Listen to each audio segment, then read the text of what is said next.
Alright, so there have been some complications this week trying to get a video done.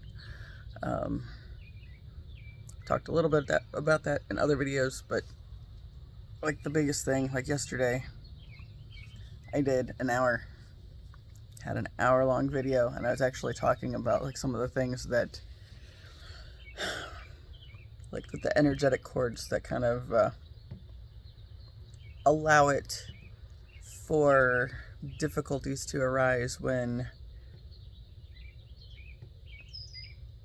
there's something that's existing that doesn't want you doing the thing, right? So the big source of the not wanting me to do the thing is my mother, because, well, because this isn't something I'm supposed to be doing according to, her ideas for the family and continuing my grandfather's illusion, keeping that alive. So, if she knew that I was doing this at all, let alone that the main purpose of it has been talking through the stuff with the family, and understanding those toxic connections and the depth to which they go, and trying to unwind and disconnect from those. I know, based on our interactions, she knows that I've changed, but she doesn't know exactly what has changed. But she knows something's different. Yeah, because how could she not?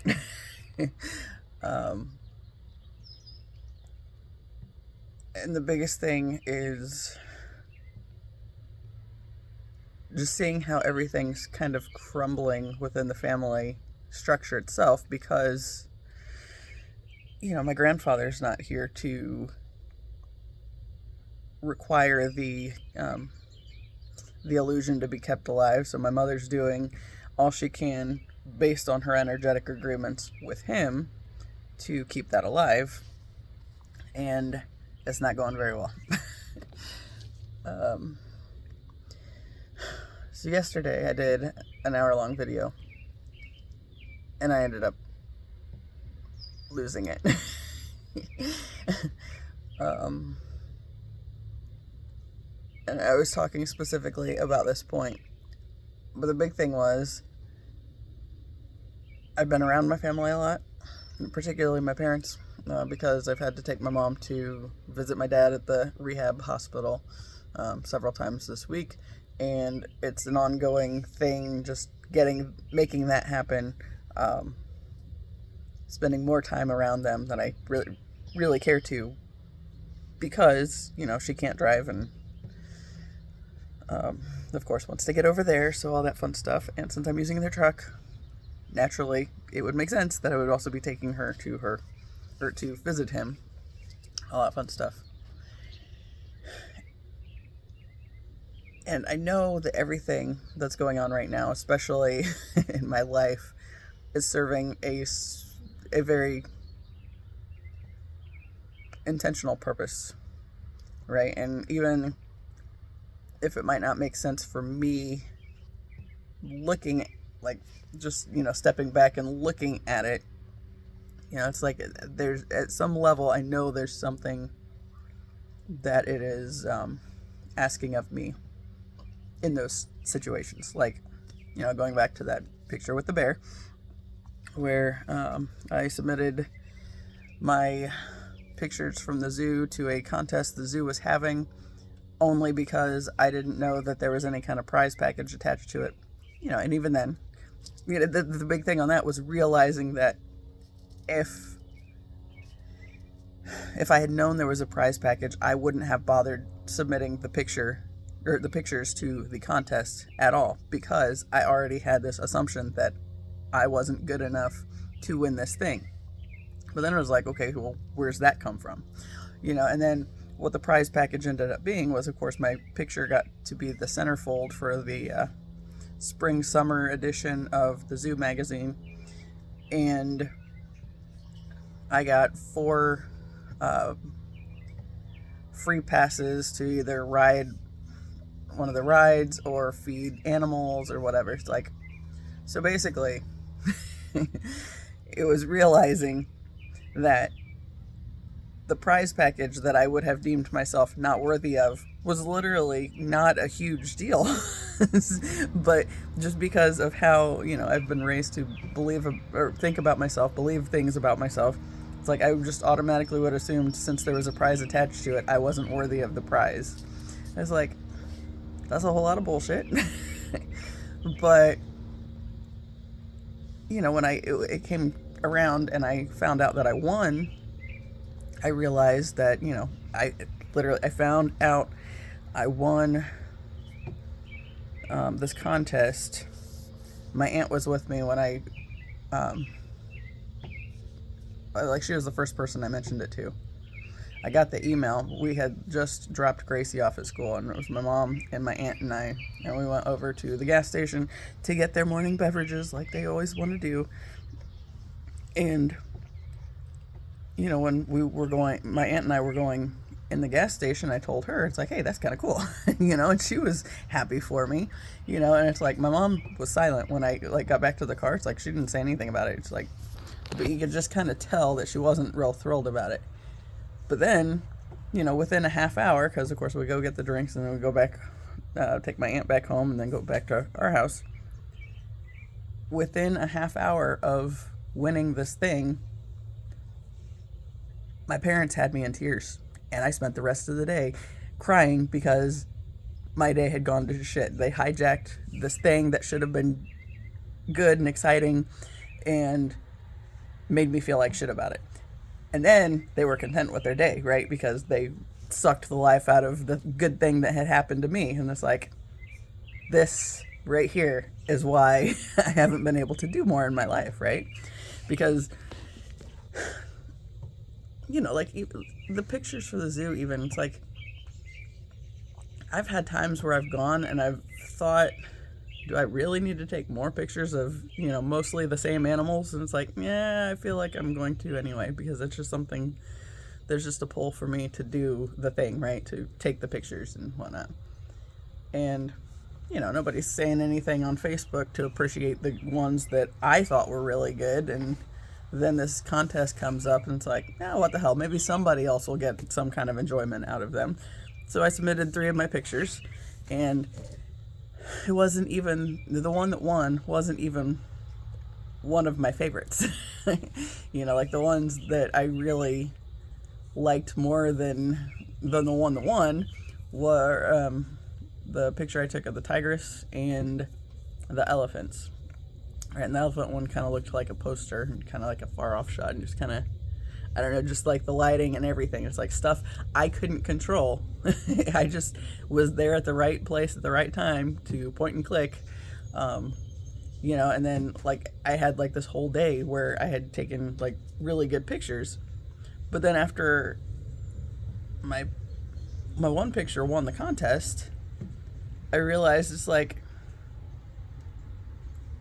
I do have some really good pictures that I've taken over the past several years that I've gone to the zoo different times and whatnot. It's like, but I've loosely had interest in photography, but nothing real major, I guess. But then this whole experience just made me realize that it's literally because of my family that I have always talked myself out of doing worthwhile things or trying to do better for myself, because I just accepted that, I couldn't possibly be good enough to do anything worthwhile to get the fuck out of here, right? So, yeah. So it's everything that has been going on, especially in the past couple of years, has been specifically set up to show me where all these snags have been on getting me out of said situation, right? And that, of course, being 2019, when I was divorcing my toxic ex-husband, who was, he had to do a psych eval for his custody case. And the psychiatrist that he was connected to on that put in the comments, needs more testing to rule out NPD, which is narcissistic personality disorder. And there's no doubt in my mind that dude has that.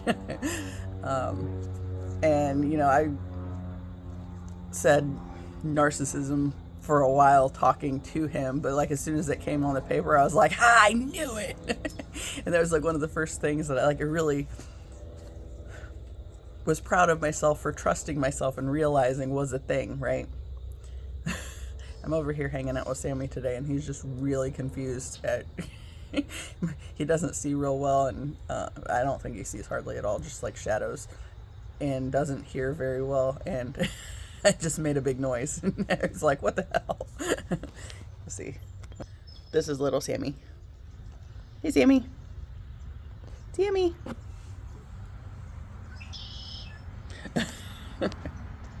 So yeah. Yeah, he's thinking about woofing because he's not sure what's happening. He's really not sure why I'm sitting over here and not on the chair, because there's a little rocking chair, but if I sit in the rocking chair, then I'll rock. So yeah, we're not doing that because I figured that would be distracting from a video. But anyway, like, the big thing has been realizing where the big snags have been in my life and why I haven't done anything more, right? And then, you know, I talked recently in some videos about like the female cardinal that had laid a nest, or she built a nest in the rose bush right in front of our picture window, and quickly discovered that was not a good place for it after she laid an egg. And I opened the curtains, and then there she is. She flew out the first day, and I realized that there was a little egg in it. It's like, well, I mean, that's kind of a cool place for it, but at the same time, that is a terrible place for it. And then the next time that happened, she caught on pretty quick that that wasn't her best bet, and ended up dumping the egg out of the nest and disappearing. So the thing that it showed me was, you know, it's kind of like this parallel for my own space, right? So like all these things that I've had some kind of interest in, but automatically, you know, sabotaged myself with, was because it wasn't safe for me to have some kind of interest of my own. Like, my parents would literally find anything they could to destroy it, and that's been my life, right? So, you know, and, you know, the actual example of, you know, when my drumline, okay, my junior year, we won the school's first state championship. This was winter percussion. And the my senior year, we won this world championship thing, which, yeah, I mean, there's like one group in the entire thing that wasn't from the United States at that time. So it was like, yes, it was world title, but at the same time, there was like one group from Japan, and they weren't in our class. So it's like, So yeah, either way, it was still a big win for the school anyway, and, you know, and a really cool, unique experience that not a lot of people get, that I had with my peers. And upon winning, of course, the first person I talked to was the guy that I was dating at the time, because he was down there on the floor with us for awards and everything. Well, every time we had awards, he had like a key role in the show. So, you know, for a long time, it was me and the battery captain, because I was pit captain, and then this guy that I was dating, because he had kind of the main role of the show, and everybody recognized him from the show, right? So it was important so that he was down there as well. It made sense. But then the day of that contest, we changed it at the last minute, since it was like whatever we did, we knew it was going, I mean, it was a big the fact that we were there at all was kind of a big deal. So we switched it at the last minute and had the seniors go out, because there were 5 of us. And The guy that I was dating was a junior at the time, so he went along with it. He was agreeable that it should be the seniors going out there, but at the same time, it's kind of a weird thing. But, of course, the whole group was on the floor for awards because that's just how they did them that day. And, so he was like one of the first people that I talked to after we won. And then, like this mad rush of people down to the floor at the Nutter Center in Dayton. And I was trying to swallow my pride to go to my mother and thank her for her part in the in helping with the program stuff. Because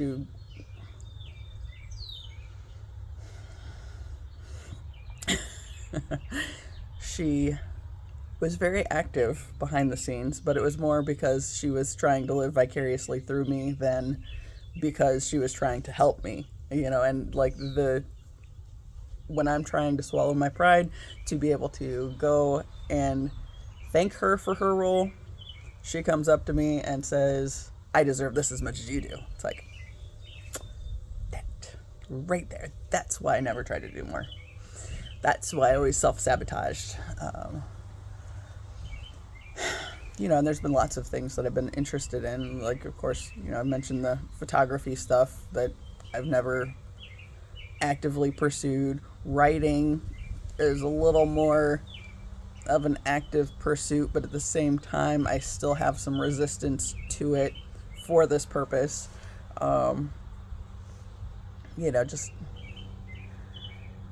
anything that I've been remotely interested in, it's like I set myself up for failure because I don't want her getting in the middle of it and hijacking it, and that's literally what she's done all my life. So yesterday I was doing this video and I was talking about the chords and how the connections we have with the karmic connections that we have, and all the ways they play out and connect to other karmic connections to work toward this one thing, or in the direction of this one thing. So I'm trying to figure out how to explain this clearly, and I don't know that there's a better way to do it, so we're just going to fumble through it. But I was talking about just the way with the different karmic connections, and basically getting knotted together with other karmic connections over the top is basically a way that the karmic connections are able to kind of pull the rug out from under you from time to time. And it played out perfectly for what I was talking about in the video. And then I had this random alert pop up at the top of my phone, and when I didn't, normally I just swipe to make them go away, and that, for whatever reason, I accidentally clicked on dismiss instead of just swiping it, and it shut the whole video off. And it's like, even that is kind of like I've been doing something that she would largely not approve of, and because of that, it's like these other karmic connections that she's had that kind of have allowed her to continue on in the bad behavior. It's like enough of those just kind of pushed together at just the right moment, because I wasn't clearing my energy after I spent all this time with her and my father. And it was just like, yep, there it goes. It's just that easy. Something pops up and then poof, the whole thing's gone. But again, if she knew that I was doing this thing, she would be pissed. And then she'd probably be curious. But then as she, got nosy and tried to get in the middle of it more, she'd really be pissed since it talks so not favorably about her. But on the other hand, it talks a lot about her. So that narcissism piece should be all about that end. And just, however the attention comes. Honestly, she'd probably just spin it, so it was more the focus on me as the ungrateful child and blah, blah, blah. And so, yeah. Yeah, after that happened, I was so pissed. I was like, I was at an hour. I was an hour that I can't get back. And, that I thought about posting it anyway, even though I didn't close out like I normally do. But I was like, you know what? No, I said, I'm just going to go skate. And, I'm like cussing and the dogs are looking at me. It's like, I'm going to skate. Mama's going to skate. That's what I got to do. And I skated 7 miles, even though I didn't get over there until like 7:45. Nice thing was, since it's, since the time's all jacked up again and it's now daylight until after 9, wasn't a problem. But yeah, you definitely needed that. And that goes to also like when I was painting my room, and I talked about how I wanted to skate and clear some of the ickiness from my system, but then I didn't end up doing that. And what came about from the painting ordeal was the walls that I painted. I didn't plan on painting them all at first. I was just going to have like this 1.5 walls where it was like this different with all the colors, right? But then after I got my desk moved in front of the wall that I painted, I was like, well, now I kind of want more of it like this. I like this, So then when I decided to continue, I did not clear my energy before I did the painting. So like the next 2.5 walls were like especially chaotic looking. And I realized that since I hadn't skated it out of my system, I painted it out of my system. And then it's like, wait, so this makes even more sense with why why I need to clear my energy for one. Because if I don't, there's a whole lot of chaos that just like sticks, and it's like, oh no, what do I do with this? Either it's going to skate out of my system, or I'm going to paint it out of my system. Something, one way or another has to get out of my system. Otherwise, I just carry that with me, and that sucks. But it's like I carry that with me because there's like this web with this family ickiness and the karmic connections and other agreements that my mother's had energetically with other people, places, things, whatever, that, how can we step up to do your bidding too, kind of a thing. Sounds kind of weird putting it that way, I guess, but that's what it comes down to, really. So I was thinking yesterday, and I've thought before, it's like, when my grandfather finally died, finally, it's like it's cleared up a big source of that aggravation, because that was like one of the biggest things. It's like, okay, my mother being in energetic agreement with my grandfather, and then him deeming that I was the problem, and therefore, everybody treated me like I was the problem, and once he died, it's like, I was really able to start realizing that, no, I'm not the problem in this situation. There's a whole lot of problems in this situation, but me as the enemy, nope, that's, what the role they put me in. I mean, look, I was always here to destroy the illusion, because you cannot be authentically true to who you are and be buying into the illusion and living in the illusion, right? So, even my birth chart supports that I'm not here to to participate in living in the illusion, right? But all my family was in agreement of living in the illusion, so be it. But I've been thinking that there are some key connections that I feel like are going to have to die off before I can be fully disconnected from this space. And the interesting part is, like, all I've had to do is, like, choose myself and choose to focus on what I need to do to heal me and let the universe take care of the rest. And, like, you know, setting boundaries. That, like, that was the biggest thing where, like, my grandfather started losing his steam, you know, because, of course, he's just been latching on to all those younger energies, you know, all the new blood that comes in and into the family, and, you know, thriving off of that and able to continue in his existence as a toxic human because he was sucking the life out of everybody else, right? But then when he finally died 33 years after he should have, because, you know, he wasted at least that much of my life obsessing over his death. And the bigger part was he was in Oklahoma for the early years of my life, and when he moved back, it was after my great-grandfather's death, which was his dad. And then he was able to spend the next several years obsessing over his death, right? And everything was about what's going to kill him, and, you know, everything that, God, he had a lot of shit go wrong there at the end, but he called all of it in, and I don't feel sorry for him at all.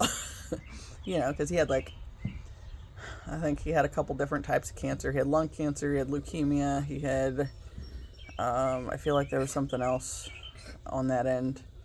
You know, but it's like the times that it was in remission, he wasn't grateful. He was just waiting for the next thing that was going to kill him.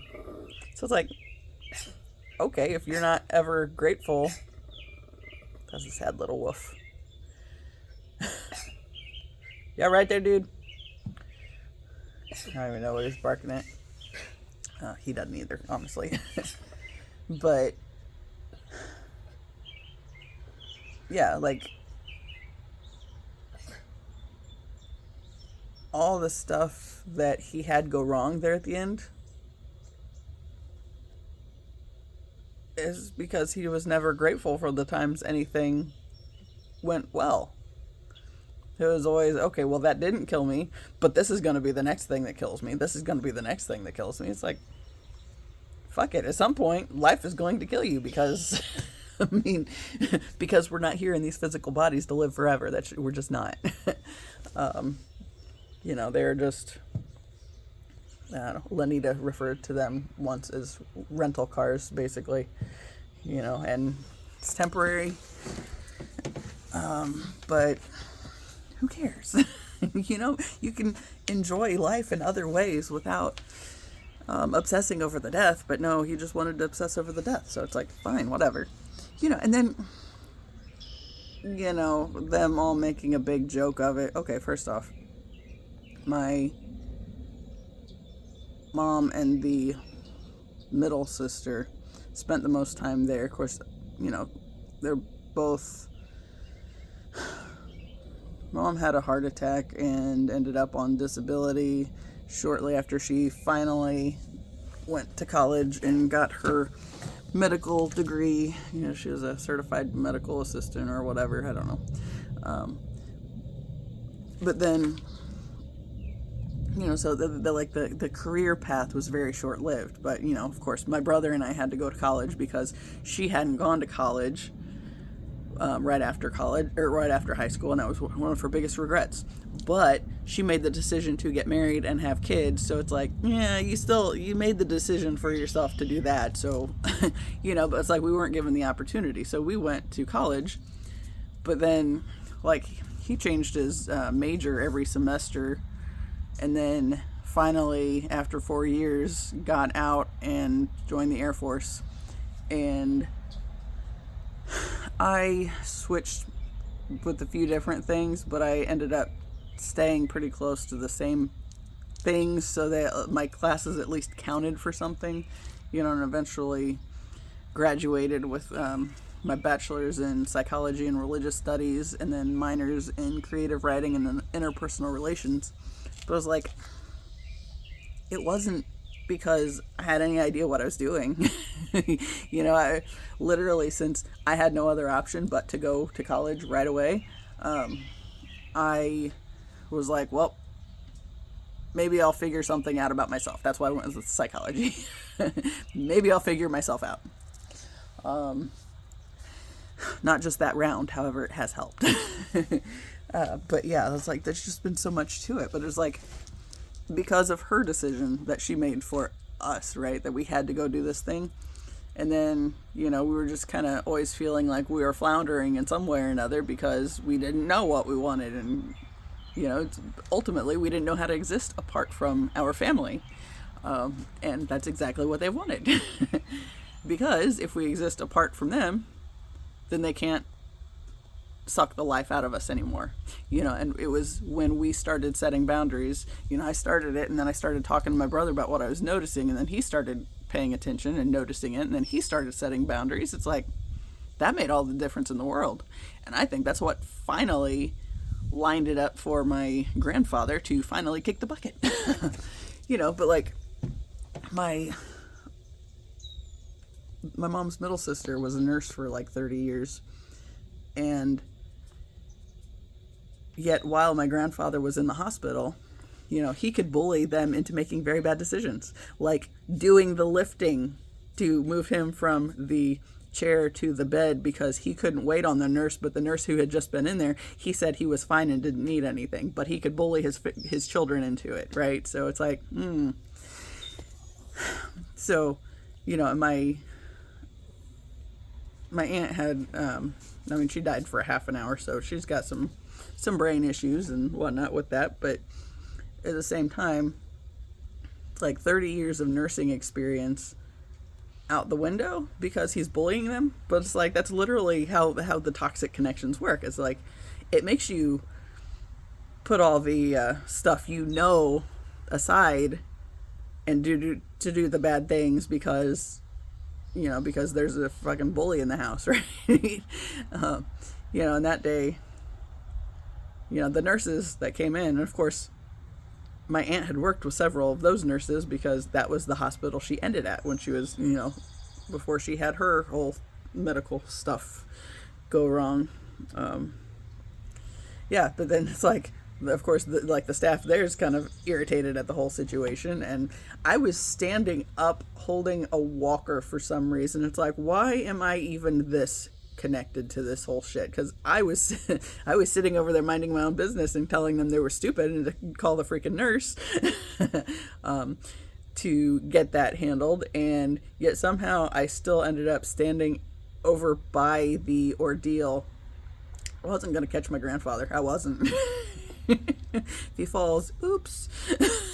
Because it was his bad idea, it was his bullying his family that put him in that situation anyway, and he lucked out it didn't go worse than it did. But then just still standing that close to that space, it's like when the nurses came in, they still looked at me like I did something wrong. It's like, son of a bitch. That's literally all it takes.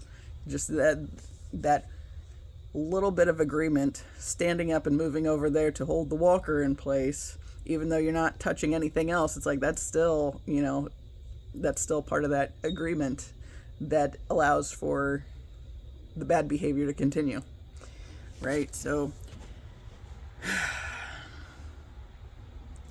my youngest aunt's husband came in like right after that happened too, and I was just running my mouth and I was spouting off. I said, no, because the old man's a fucking bully and we're gonna let him bully us into doing stupid shit. And he was just there like because he knows that dynamic too. Right? Because how can you not? When you're in that family dynamic, how can you not be somewhat aware of what's going on, especially when you are the outside that marries in. But yeah, it's like, honestly, I appreciate that man finally dying I think about as much as anything in my life. I am grateful he is gone and no longer the bane of my existence. You know, now my mother can step into her fullness of that role and try to contend on that end, you know. And that's another thing that I was thinking about too, is like, okay, my grandfather's gone. I think my dad's going to be next. And then my grandmother will be shortly behind that. I don't know what's going to happen with my mom yet, but I feel like my dad will be gone before I get out of here. I feel like that's something that's going to happen. Of course, mind you, okay, partly okay, so my grandparents had my mom early, right? So I think my grandma was 21, 22 when she had my mom. But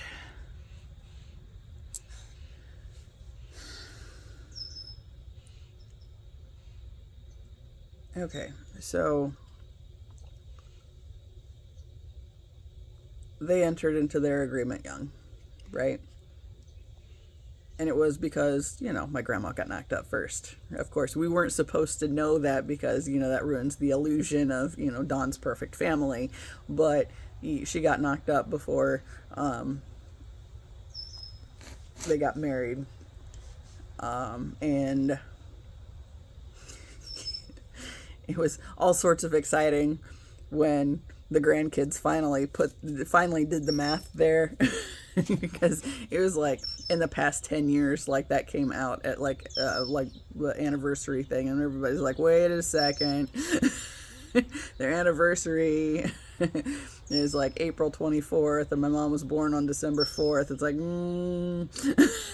those numbers aren't vibing with, you know, the way we were raised to believe about this family, right? So, you know, everybody bought into the illusion because just simply the fact that we didn't bother doing the math. But yeah, like the illusion, right? So they have my mom young, and they had the agreement that they would never get divorced, no matter how miserable they made each other. It wasn't because they were happy, because they weren't. They were the most miserable people I've ever met in my entire life, honestly. So it definitely was not a happiness thing. So, you know, when the freaking local newspaper does this article on them for their 40th wedding anniversary, and it's like, but it's not because they were happy. You know, it's just because they were that hell-bent on sticking with the illusion and feeling like that somehow made them better than anybody else. But it didn't. It just made them miserable people. So, yeah, so they enter into this agreement, and in their misery have my mother, and of course her sisters, but, you know, my mother being the oldest, and, you know, she's 5 years older than the next sister, and 8 years younger or older than the youngest sister. So yeah, you know, but then she gets married to my dad, which, okay, my grandmother is currently 83 and my father is 72. Yeah, he'll be 73 this year, if he makes it that long. So it's like, he's right in there mixed in with like their generational shit too. So, because, you know, they were 80s, he's mid 70s, mom's mid 60s. So it's like, but yeah, it's like that whole toxicity.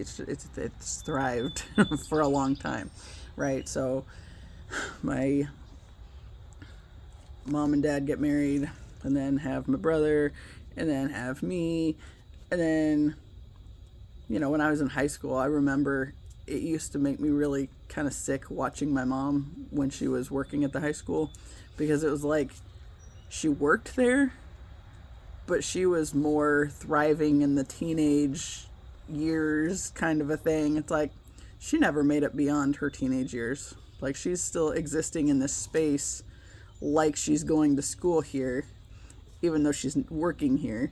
So it's like, that's just, I don't know. Like, it always bothered me that she was always in everything I tried to do, but she was always in everything I tried to do. And it wasn't because she just loved her daughter that much. She was just, was trying to live through me. That was the extent of it. So like anything where it came to my creativity or anything like that, I stifled because she was going to try to take credit for it anyway. So what the fuck's the point? I'm going to pause this real quick and take a break. Okay. But yeah, it's like, just, like the agreements that she entered into was a very early age, right? So another layer of this whole thing is, just if the system can keep us locked into toxic connections like that and start them early on, then, they keep us forever bound to our toxicity and the toxicity of the system at large, right? So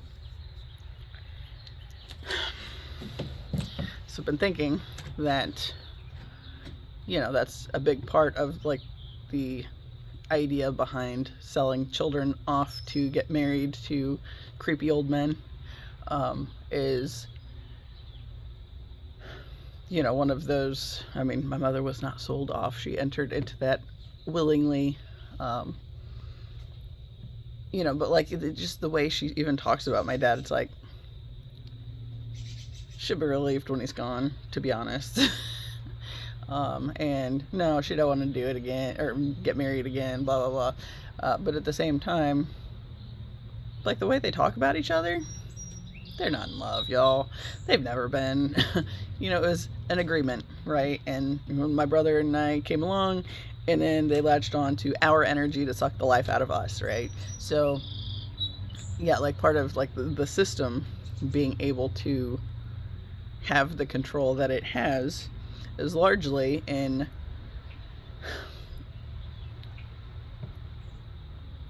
keeping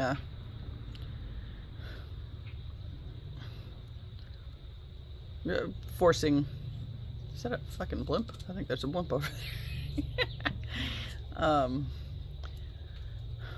Forcing early connections or young connections, like, especially for females, before we're able to know anything about, what we might prefer or want from any kind of existence.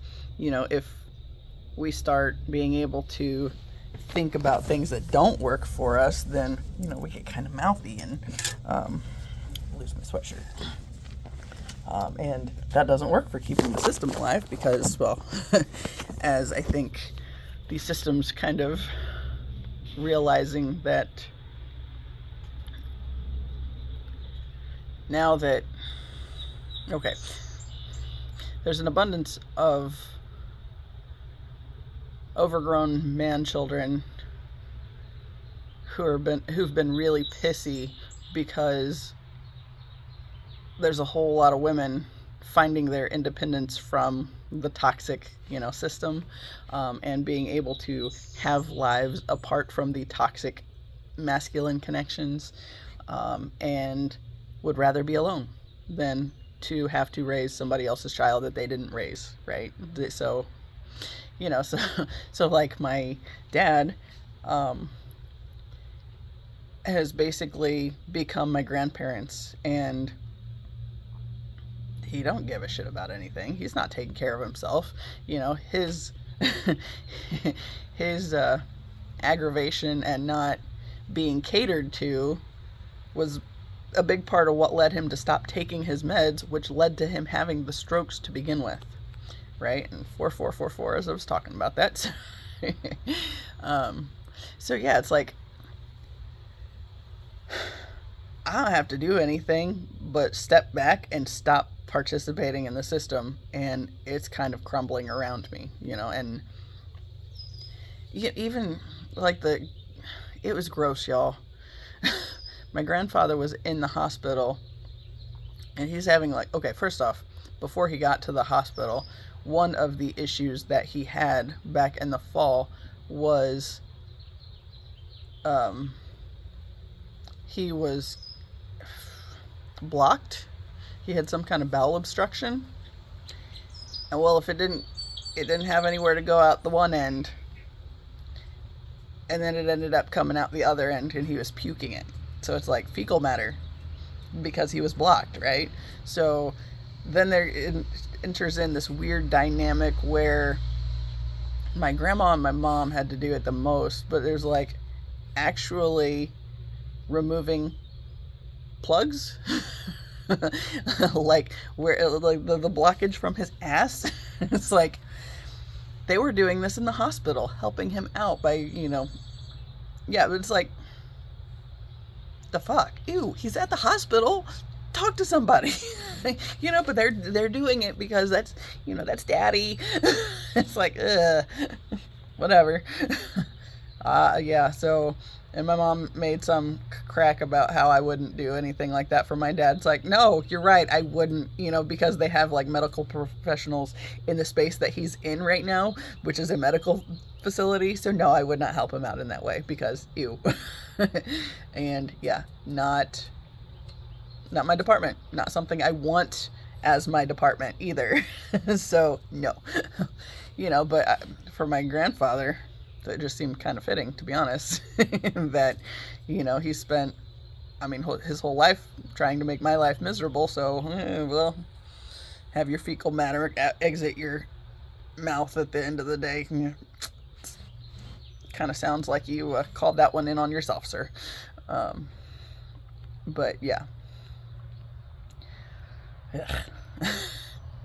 And then,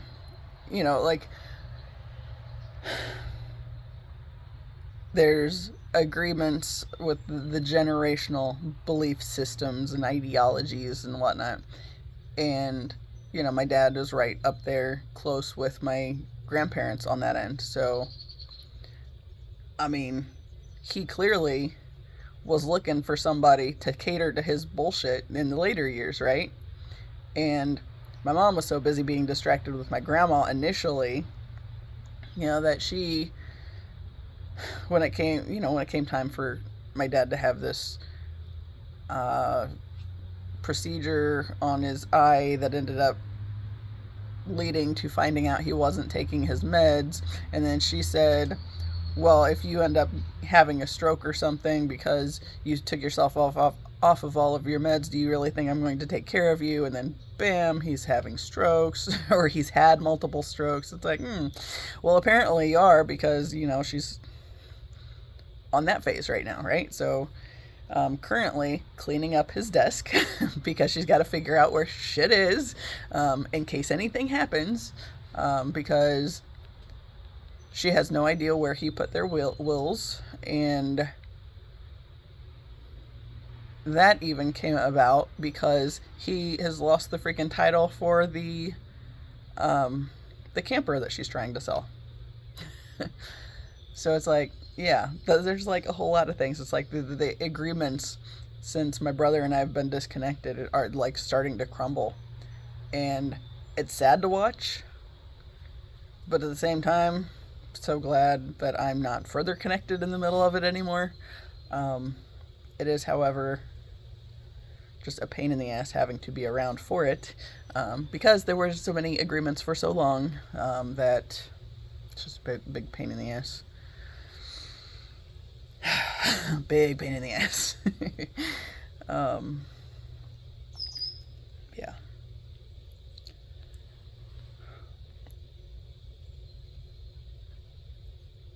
Okay. So, I don't know. I think I mentioned it in the video I did yesterday but didn't post. But I don't know if I posted it before that. Okay, so the last video I did, I talked about how my brother and I finally had that conversation with our mom, the needed one. And it was nothing we could have planned. It literally just, we ended up, all the pieces came together exactly in the right way because the universe was forcing us to do it, kind of a thing. And it was needed. And I'm glad it finally happened. But still, it's kind of a pain in the ass, kind of a thing. But like what started it was, okay, the day before I had to pick my mom up to take her from the hospital to take her to this appointment, I asked her what the address for the place that she had the appointment was, and she didn't give it to me. She said, well, it's Gracie's Peds office. It's like, I don't know where that is. I don't know what building that is. I don't know any of those details. I don't take Gracie to her doctor. Her parents do that. So, my mom, I think, went with them at like one point in time, and thus, because she's the one that's in the middle of everything that's not even hers to be in the middle of. Sorry, dude. But yeah, so that was all the information she would give me. It's like, well, if that's all the information you're giving me, we'll figure it out as we go, I guess. So I actually woke up that day and was in a great mood. And it was because I was thinking about like all these, like the karmic connections and the silver cords and all that stuff between people, and how like the silver ones are basically, the leechy life-sucking ones, right? So, I mean, they don't have to all be that extensively so, but in my experience, that's what they've been, right? So, it's like as I'm disconnecting from those, I'm seeing them kind of scramble and fall apart on a larger scale. And when I woke up Monday morning, I was thinking, like, I was actually envisioning this, like the other aspect of this, and I had this sort of vision, well,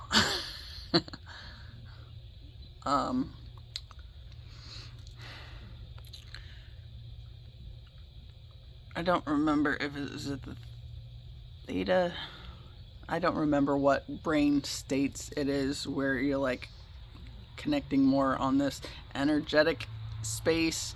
And I know I've talked a lot about in like the twin flame community with, when you're at this particular brain state, you like feel very connected to your counterpart, basically, because it's another aspect of yourself. And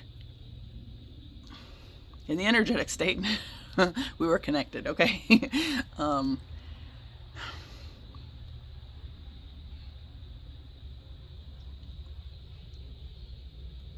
There was this conversation. There's lots of details I also don't want to share. It was an intimate little dreamy space state at that point in time. And anyway, I had this vision where it's like the red thread that I talked about, like that we're connected by, right? So you're connected to like the life-giving connections that you're meant to have in your life with this red thread. It's different than the silver ones that, suck the life out of you. This one's the life-giving one, right? So, it talks, I think I've heard it as connected to the heart space, which life-giving makes sense. But like I saw this cord, and it's like we're having this moment, and it's like we become one with and within this red cord, right? And it was just like life-giving and blissful, and just this, everything the karmic connections are not. But like when it shifted from there, and I was just kind of thinking through the red cord connection, and how the silver cords are literally the ones sucking the life out of you, trying to keep you from having the life you want and that you're meant for. but then, to step fully into who you are and to connect with the wholeness of yourself, that's the very life-giving thing that everything else is trying to keep us away from, right? So I was kind of thinking through like this space and the life-giving versus the karmic life-sucking aspect. And as I was getting ready to go pick my mom up that day, I had this, I was like, man, I'm kind of on a time crunch. I said I wanted to be there by 9:30 because I didn't know where this place is. But then, I'm kind of going back and forth in my head, and, my intuition says, chill, you got enough time, get ready. Like you normally do, just go ahead and get ready. And so I did. And there were, it's like, his energy was still lingering around me, and I would have random things pop into my head, and it's like, okay, they're just kind of little flirty kind of things with nothing actually in my physical space, just at this energetic level, right? So yes, I know this sounds crazy, whatever. It is what it is at this point. But it was just really strongly, go ahead and get ready like you would normally get ready, and don't worry about anything else. Just be in this moment, get ready. And so I got ready. So then when I left, it was, pushing. I mean, if I would have known the address for the place and she got in the car, we still could have been potentially late at that point. So it was like, yeah, whatever. But then, first off, there's the confusion over the door, because what used to be the main entrance of the hospital when I was working for the community, the network, the health network, it's not the same one.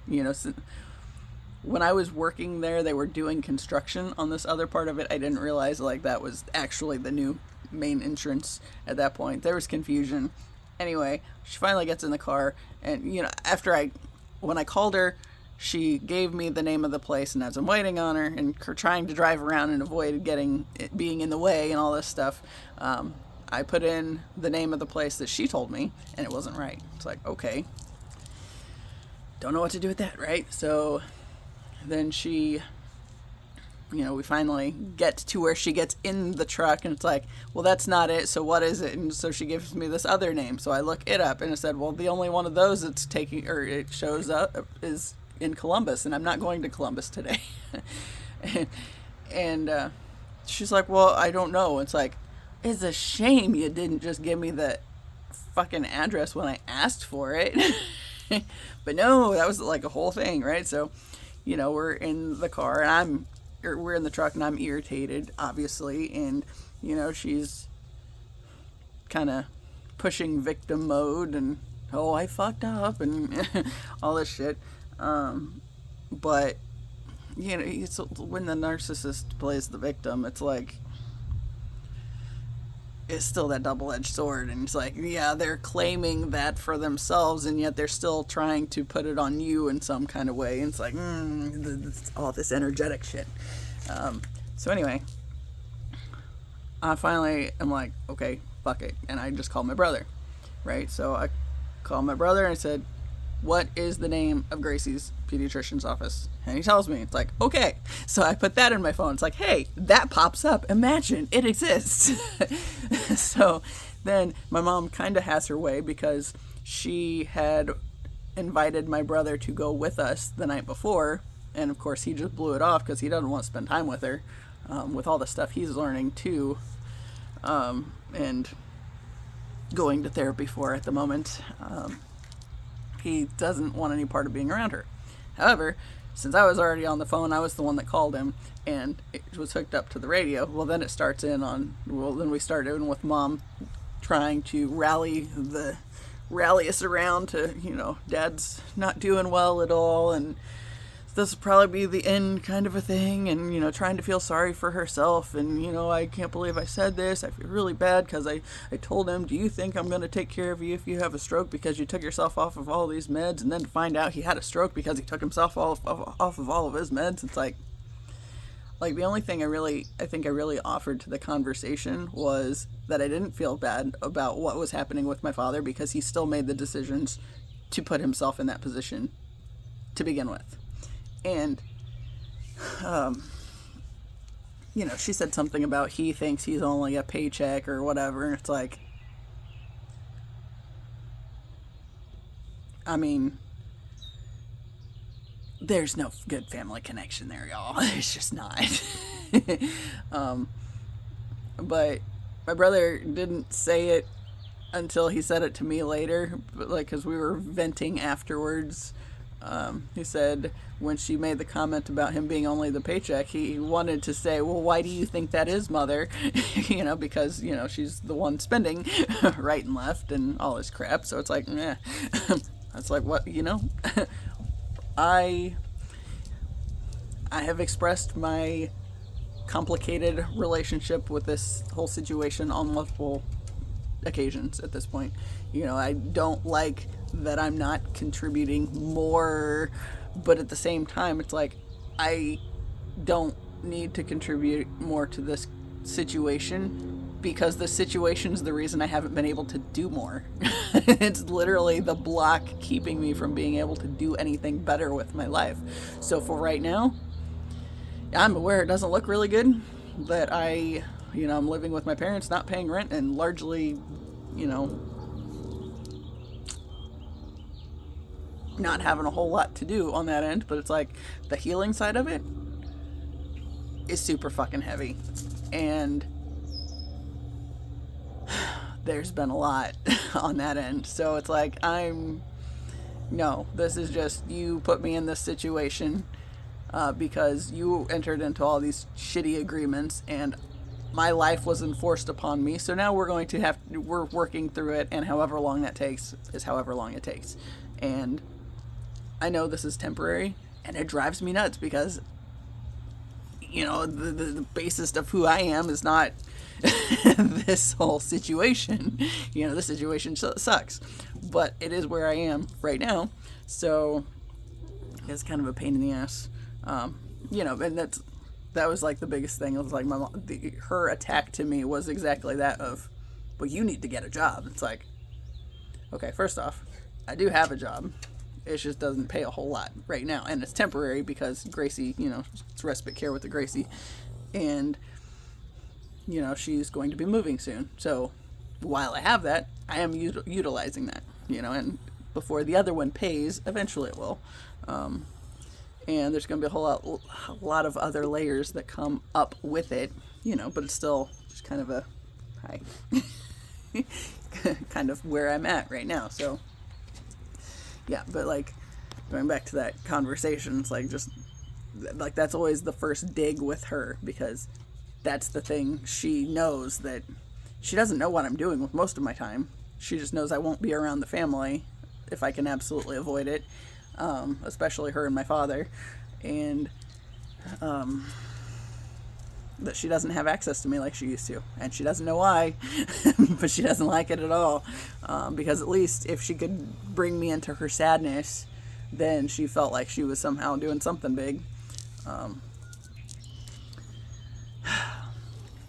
But anyway, the conversation all happened just because the universe lined it up to, it was time and needed to happen, you know. And then there was one point that it's like, I had this moment of thinking, what is it? It makes weird noises. Little old man. It just, there was one point I thought about saying something more, but I couldn't think of anything to say. And then I was like, no, this is more for him to say what he needs to say, because he's been holding on to a bunch of stuff for a while. And of course, you know, when my mom's trying to drag his wife through the mud and all this shit, and how she's taking them away from her and blah blah blah, and he was just like, no, actually it was my decision. And then that warranted a grand fuck you, and now they are not speaking. So yeah, so that's interesting. And gosh, it's almost 1 o'clock. Been hanging out with Sammy. They wanted me to turn the hose on for a couple hours to put some more water in the pool. So I've been doing that and figured video would be a good way to kill some time while I was doing that. Haven't made it back home. Don't know what's going to look like on getting over to the place today, but I know we're going to do it. And tomorrow I'm not. My mom's friend from high school, that they used to go out and do stuff all the time with her and her husband. Her husband passed away last year, one of the first deaths on the death phase. She's going to pick my mom up tomorrow, and they're going to go out to lunch, and then they're going to go visit my dad at the place. And my mom mentioned it in the truck yesterday on the way home. I was like, yeah, do that. It's like, cool. And my mom said, are you wanting the day off? It's like, yeah, I do actually. I don't want to go up there every single damn day, because it's already more than I care to. Oh, that was a start point on the conversation thing that I skipped over again. What started the family conversation and went to more into that space was, apparently my mom said that my dad had made a comment about kiss me on the cheek for him. And I said, why in the hell does this family suddenly think I want any part of any of them touching me? I said, because now it's suddenly a problem and everybody's joking about it and thinking it's all cute and funny because I don't want anybody touching me, but do not fucking touch me. And she was like making fun of how prickly I am or whatever. It's like, it's because any means of connection in that way serves to enhance those silver cords to make them stronger. And I think that's the big part of why I want no part of my family touching me, and that's not a new thing. Yeah. It's interesting because, my dad's sisters, and even at least his sisters and, his brother's wives, I've been okay with letting them hug me over the years. But, even the other day when I was there with the second to youngest brother and his wife, it's like I gave them hugs before I left, but it's like, I didn't hug my dad. This was like, nope, other side of the room, go quick. And have not since he has been in there, and will not. Because I have no desire for that to reinforce that connection at all. Dude made a weird noise. I think he barked at himself. You want in? I'll let you in, but I'm not going in right now. Yeah, just leave it open. Let him come and go. How about that? He probably wants his little snack.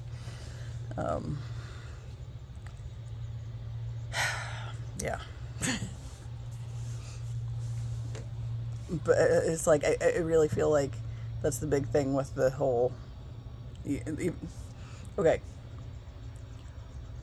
With my grandfather, one of the things that I noticed is when he was in the hospital, I was obsessive about skating and doing it regularly, and some days a good 4 to 7 times a week. If I could get away with it, I would skate daily. I usually tried to give myself a day off in between periodically so that, my legs weren't just completely shot. But I was doing it a lot. And then when he went, when my grandfather went in the hospital, I wasn't able to do it near as much. And it's it was literally just pissing on my skating time and, my ability to get there as much as I wanted to. And I've noticed that it's kind of been a little bit more of a struggle to get into that like I was into it before, ever since, he finally died. I've still skated, but not near as much and not near as diligently as I was trying to there for a long time. But then, I noticed this time around with my dad, I was, there for a while, I was doing videos about daily, and walking the dogs every day. And that's been something that has suffered in that time. Is like, my my ability to get to my videos as much has taken a hit. And then also walking the dogs, there's been a few days that I wanted to and could have based on weather, but then wasn't able to get around to it because I had to go fiddle fart with going over there. It's like 35 minutes over to the place, and then however long we're there. And then, of course, right now I'm hanging out with Sammy, and, this is a important part of this whole thing right now because, I got to spend so much time with him during the day. And I came over here to feed him breakfast and give him his insulin, and then I'll come over here this evening to feed him dinner and give him his insulin. But then, there's still this other thing. It's like, I really wish my family's bullshit hadn't come up when I already had this scheduled. Honestly, I probably still would have found a way to do it anyway, but it's like, it's just a further complication. Oh, he's snacking. Yeah, further complication with what's going on otherwise. But it's like, so my grandfather fucked it up, and then my dad's trying to fuck it up too. And then, like when I came back last night, my mom walked over to, that was another fun thing. We pull in the driveway, and I stop and get out to get the mail. And when I get back to the truck, she says, hang on just a minute, and I'll go walk over to Grandma's, because, there's like our driveway, then there's the neighbor's house, then there's my aunt's house, and then there's my grandma's house next to that. So she's just going to walk over there. Okay, fine. Well, since we're sitting there, I was waiting on her to get out of the truck, and the neighbor was on his tractor, and he gets off the tractor and starts walking over, and it's like, I wasn't trying to talk to you, buddy. Whatever. But he started talking to us, and apparently his dog had been barking when the fire truck was over at our house the other day, and he said he looked out and saw the lights, and he'd been meaning to ask us, but then he kind of forgot about it. It's like, well, that's legit. I don't whatever, I get that. But of course, this is the pastor, which, nice guy, but yeah. My mom gets out of the truck and goes around and starts talking to him. And then it's like, it becomes like this sort of pissing match with who's had it worse lately. It's like, oh, for fuck's sake, are we really doing this like this right here?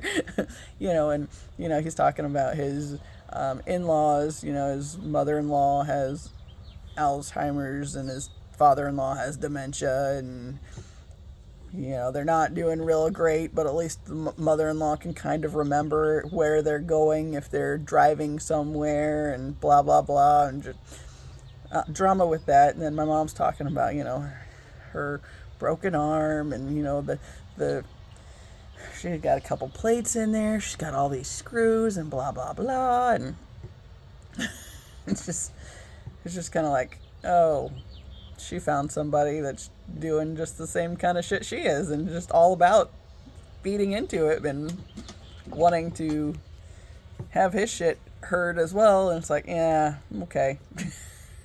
So luckily, about that time, another neighbor for the private drive comes in and stops to get his mail, and I was just like, oh, look, an opportunity to leave this shit. And I was just like, oops, looks like time to go. So I just took off, went down the driveway so I wasn't blocking it in the truck, and was just like, oh my God, thank God I don't have to sit there for more of that shit. Because literally pissing match of who has it worse right now. It's like, oh, I don't care. Just get me the fuck up out of here, y'all. Yeah, so she went over to my grandma's house, and of course I was doing my video, had an hour in, and then fucked it up myself and was all aggravated. But I think that goes back to just is very much that karmic cord connection, one of them knots, trying to fuck up my path. Watched a Nordic light tarot reading where she's talking about blocks. It's like there's some kind of energetic blockage. It's like, oh yes, there is. That's my family. It's like every single time we get close to doing something decent or worthwhile, or something starts to pan out in a better, more favorable direction, something's going to go to hell with the family, because that's, they're trying to keep me bound to the bullshit, right? So, yeah. It's just like this, these karmic cords are the very thing sucking the life from anything worthwhile happening. It's like on a grand worldwide stage. If you really look at it, it's like, ugh, okay. So if we're here to alleviate, release some of this density, transmute this shit, it makes sense that we're going to be in the most dense connections to be able to do that. So yeah. Goody.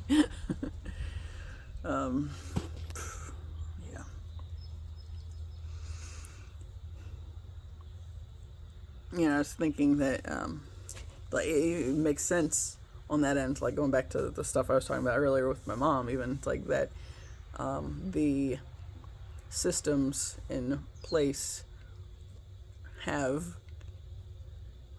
set it up so,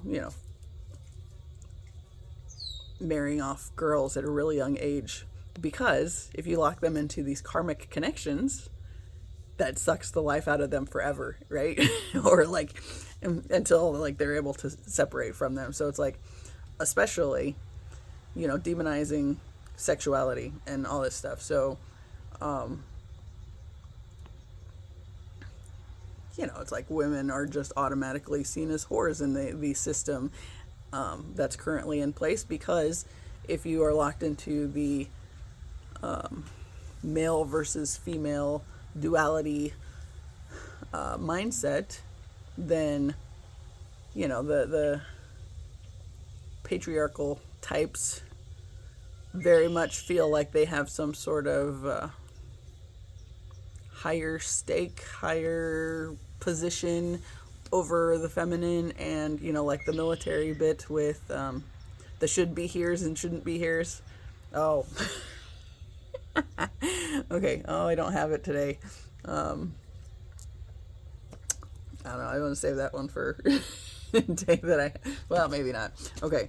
So the Ankh, which is like the key of life, and it has like the little round bit at the top, and then it's like got the thing in the middle, and let me just doodle it. Hold on.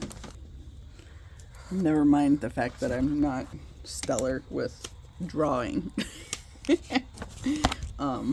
Yeah, use the back of the notebook. Okay, so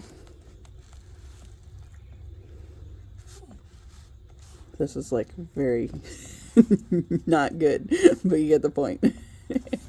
Okay, so this thing. So it's got the little round part at the top, and then the line, and the thing at the bottom, right? So I heard something that talked about how the round part, of course, this is called the key of life. This is an Egyptian symbol, right? So the top part represents the divine feminine. That has to do with the womb. And then the, bottom part, of course, is the, represents the masculine. And then this is the bridge bringing the two of them together. So, thinking about these, the patriarchal systems in place. I was thinking about this the other night. It's I've talked a lot about how Christianity through history is just hijacking other religions and stealing things from it and turning it into something it's not supposed to. Yeah, or it was never about okay, what do bunnies and eggs really have to do with Jesus? So, yet it was there was a pagan festival at the Easter season that has to do with fertility, right? So, of course, that's something they hijack and turn it into, celebrating his death and the resurrection 3 days later and blah, blah, blah. Anyway, Christianity is notorious for hijacking things, like literally killing off entire groups of people and hijacking their things to make it about something that it was never about. And going back to Christmas and being about the birth of Jesus, but something I talked about in a video, I think back in December around that time, was that Capricorn, which would be that time frame, is represented in tarot by the devil. So yeah, they like take what they want and then make it something it wasn't. But anyway, this key of life thing, right? So like they've found a way to take the feminine out of it altogether, right? So they made it the cross. So now you see the cross everywhere rather than the key of life is kind of an activation thing. So instead, you're now bogged down with all these symbols of the cross everywhere because Jesus died on the cross and you need him to save you. Which I had my thoughts on that anyway. But I was thinking about this whole point and was like, okay, well, I mean, basically they're trying to disconnect the womb from everything and demonize women in all the ways possible because, that's how we're going to be changing the world here, y'all, is the feminine has to remember who she is and step back into her power, which is all of us stepping into our wholeness as divine beings and the connections that, we are all divine beings. We are not exclusively the divine thing, right? So they turned it into Jesus is this divine being that you need to have to save you because otherwise you're going to hell, and that's just all there is to it. But then they like demonize like homosexuality and all this stuff. But then their symbol looks like the bridge to your pathway to heaven or whatever is through two masculine elements.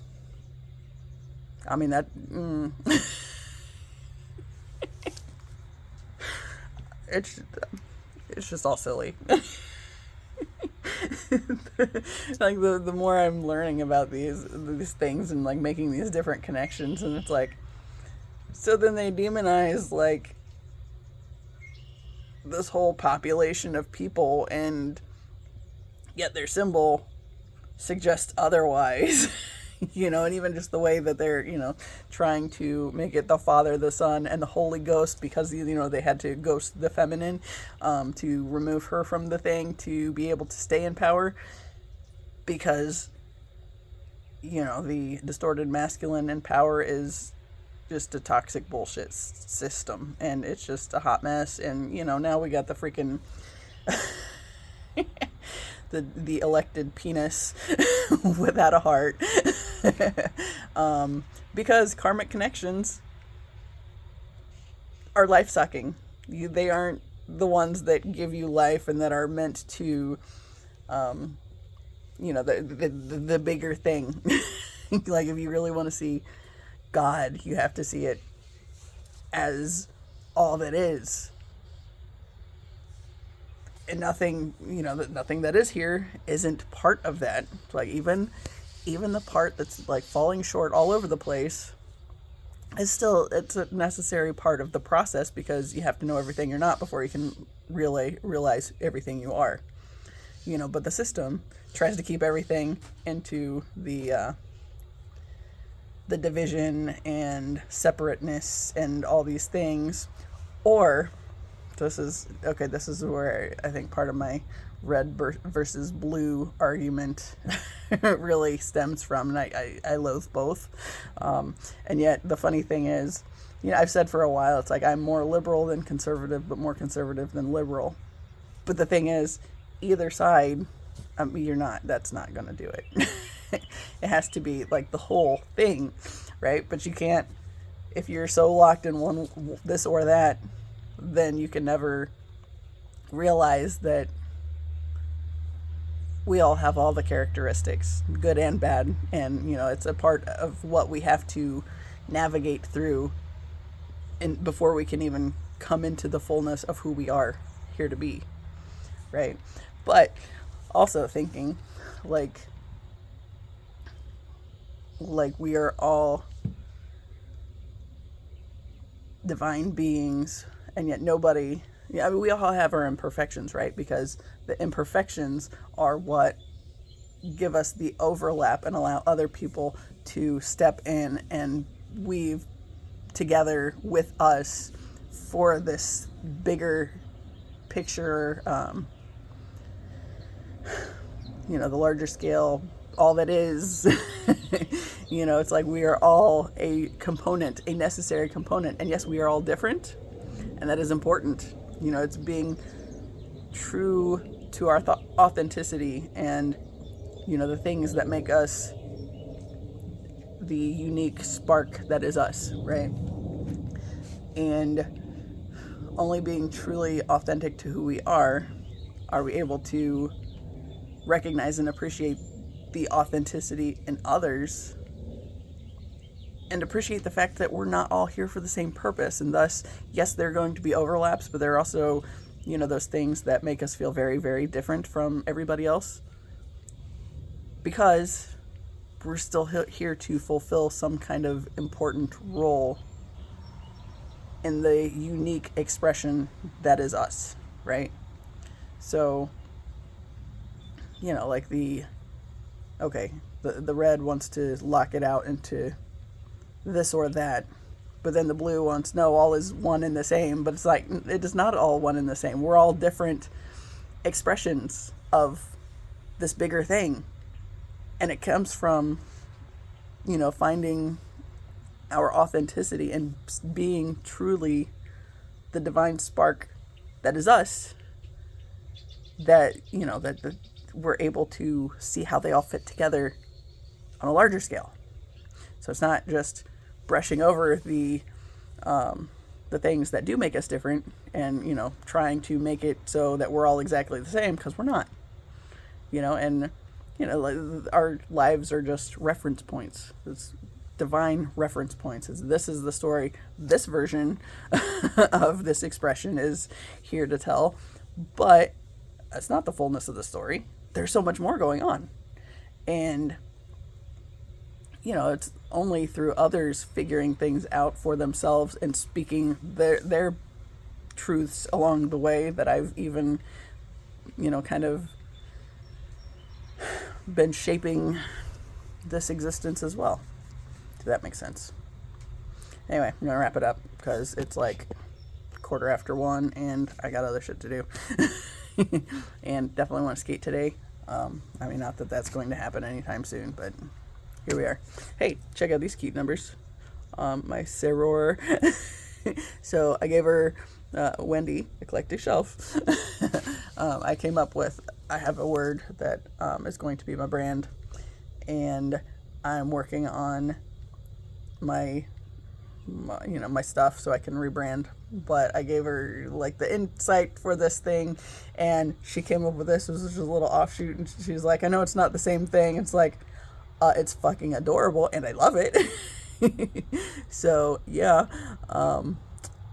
but she said she just seemed like she has a lot to say. So it's like, hey, I'm in. I love it. So yeah, super stoked to include those. Yeah, okay, this is a thing that my mom has always made fun of me for. The earrings are green. I mean, of course, depends on how the light hits them. But the only green on the shirt is this little pumpkin stem. And that used to drive my mom nuts. And, you know, she still makes fun of me for it. But it's like, you know what? Just because there's only a little of it in the shirt, it's still there. And it doesn't mean it's meant to only be by itself, you know. So it's like, that's something that I am, this expression of me is able to do, is focus on the little thing that, you know, seems like it's just a little tiny blip, but it's supposed to be there too, right? So, and like finding a way to enhance that so it's not the exclusive little blip.